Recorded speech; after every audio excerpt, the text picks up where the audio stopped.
우리는 평생 감기를 안고 살아간다. 약 300회 이상.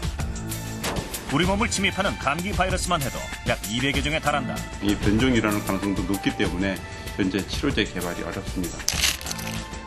그렇다면 우리가 먹는 감기약의 정체는 무엇일까? 감기 정복의 끝없는 도전. 그 새로운 역사가 지금 시작된다. 손만 열심히 닦으면 감기 한 80%는 예방할 수 있고요. 감기를 예방하는데도 특별한 방법이 있다? 인류 최대적 감기. 감기를 둘러싼 오해와 진실을 풀어본다.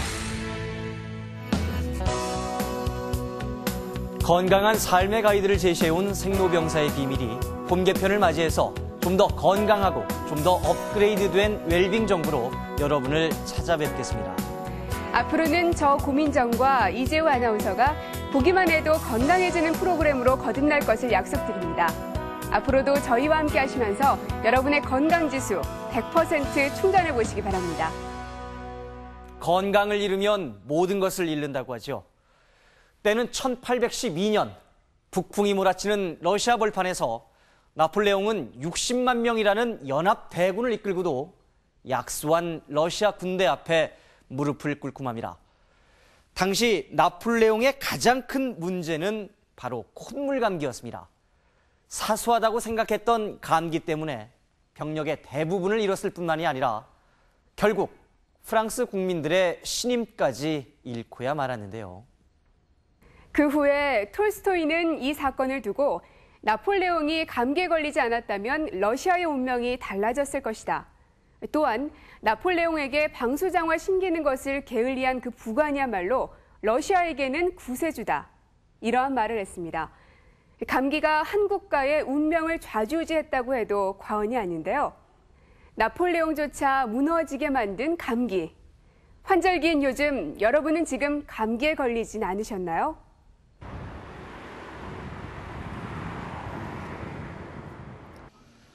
한 대학병원 응급치료실에서 지독한 폐렴으로 나흘째 집중치료를 받고 있는 한 할아버지를 만났다.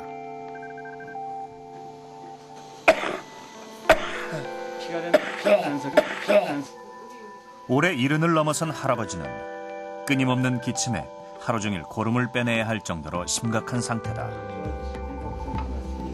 오른쪽 폐는 완전히 폐렴 때문에 하얗게 돼 있잖아요. 이게 왼쪽 폐. 하지만 처음에는 단순한 감기인 줄 알았다는데 예, 복각인 줄 알았죠. 몸이 그냥 그 씻고 그냥 바바바바 떨고 그냥 못 견디더라고요. 그러면 처음에 감기약 먹고 막 그러셨어요? 예, 감기약 먹었죠. 근데 안 나오셨어요? 아.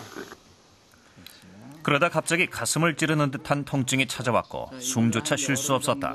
감기 기운을 준 증상으로 개인 병원에서 한 감기약 정도를 먹고 그러시다가 열이 계속 나고 나는데도 그 폐렴인 줄은 몰랐고 내원하기 한 나흘 전부터 호흡곤란이 심해지고 고열이 발생해서 내원한 환자입니다. 일주일 전 갑작스러운 통증으로 병원을 찾은 이 환자도 감기가 늑막염으로 전이돼서 한밤중에 응급실로 실려온 환자다. 제가 들은 청진응도 많이 좋아졌습니다. 그래서 병원에서 몸살 감기라니까 저도 그 처방을 받아가지고 며칠만 쉬면 괜찮겠다 싶었거든요. 이렇게 될지는 몰랐죠. 갑작스럽게. 감기 그 자체는 그리 위험하지 않다. 문제는 2차 감염이다. 감기라는 거는 사실은 그 환자와 감기 바이러스 간의 면역의 균형이 깨지는 건데 감기 바이러스가 침투하게 되면 그 호흡기 점막에 손상을 주게 되고 그 손상으로 인해서 2차적으로 세균이 침투할 수 있는 그 경로를 만들어주고 기반을 제공하게 되는 거죠. 감기는 합병증을 유발하기 쉽다. 감기에 걸리면 우리 몸이 감기 바이러스와 싸우는 과정에서 세포가 파괴되고 방어막이 뚫리면서 평상시에는 쉽게 접근하지 못했던 세균들이 대거 몰려와 심각한 결과를 초래하는 것이다. 사람을 순식간에 무너뜨리는 감기.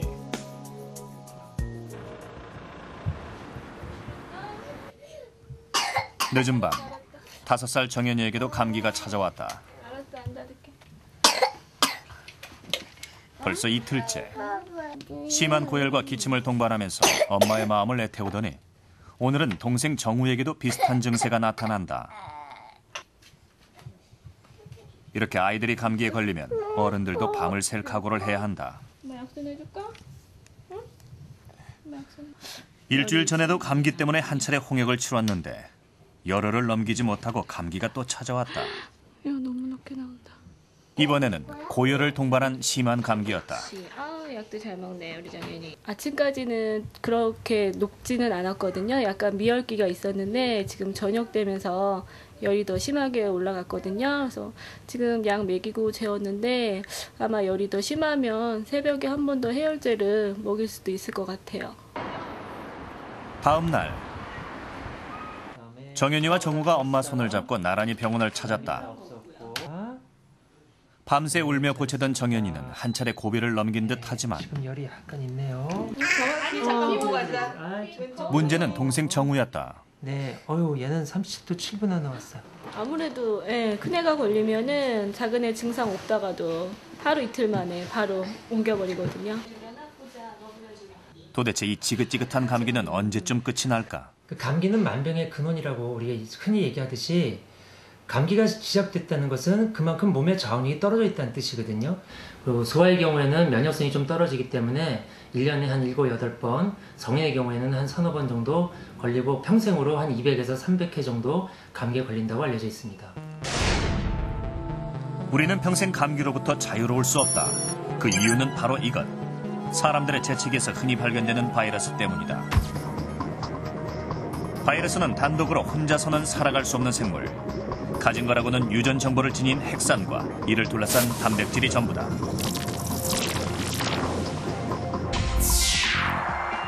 그래서 반드시 숙주세포가 필요한데 생물로 보기에는 자격 미달이지만 일단 세포 안에 들어가면 수천 개씩 자신을 순식간에 복제하고 결국 그 세포를 터뜨리고 나가 다른 세포에 달려드는 탓에 주변의 세포들까지 사멸되고 만다. 그러니까 살아있는 생명체에 들어가서 생명체를 완전히 접수를 해서 통제해서 원래 생명체의 생명 현상은 못하게 하고 바이러스가 가지고 들어간 유전 정보만 발현하게 하는 겁니다. 그런 의미에서 조건부 생명체예요. 감기에 걸렸다는 것은 감기 바이러스가 우리 몸에서 활개를 치고 다닌다는 얘기다. 그 결과로 심한 기침이 시작되고 때로는 지독한 콧물에 시달리기도 한다. 누굴까요? 몸이 전신이 다 아프고 몸살기가 있는 것 같으면서도 콧물도 나고 머리도 아프고. 처음에 감기 왔을 때는 목이 아프고 막 열나고 그래서 감기약을 먹었는데 전식이 오면은요 숨을 못 쉬어요. 감기의 증상은 여러 가지다.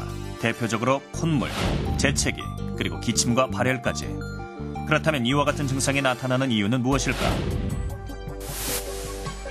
감기 바이러스가 들어오면 우리 몸은 비상체제에 돌입. 새로운 침입자와 싸울 준비를 하는데 감기 초기에 맑은 콧물이 흐르는 것도 바이러스를 몸 밖으로 밀어내려는 움직임 가운데 하나다. 또한 기관지에서도 점액을 분비하여 활발한 바이러스 퇴치 운동을 시작한다. 동시에 면역세포와 바이러스의 일대 격전이 벌어지는데 그 결과물로 나오는 것이 가래와 콧물이다. 되게 바이러스가 우리 몸에 들어오면 면역 반응이 바이러스와 싸우기 때문에 콧물이나 기침, 재채기 같은 증상이 발생하는 것인데 면역력이 결핍되어 있는 환자는 바이러스가 들어온다고 하더라도 맞서 싸울 면역력 자체가 떨어져 있기 때문에 오히려 그런 증상들이 더 나타나지 않고 그로 인해서 바이러스는 훨씬 더 긴 기간 동안 생존해서 문제를 일으킬 가능성이 있습니다. 감기에 걸리면 나타나는 대표적인 증상이 바로 재채기다. 그런데 우리가 내뱉는 재채기는 생각보다 훨씬 전염성이 높다. 그 이유를 알아보기 위해 찾아간 곳은 오래전부터 재채기를 연구한 것으로 알려져 있는 일본의 한 의료센터. 미야자키현에서 가장 큰 규모로 운영되는 이곳 의료센터는 전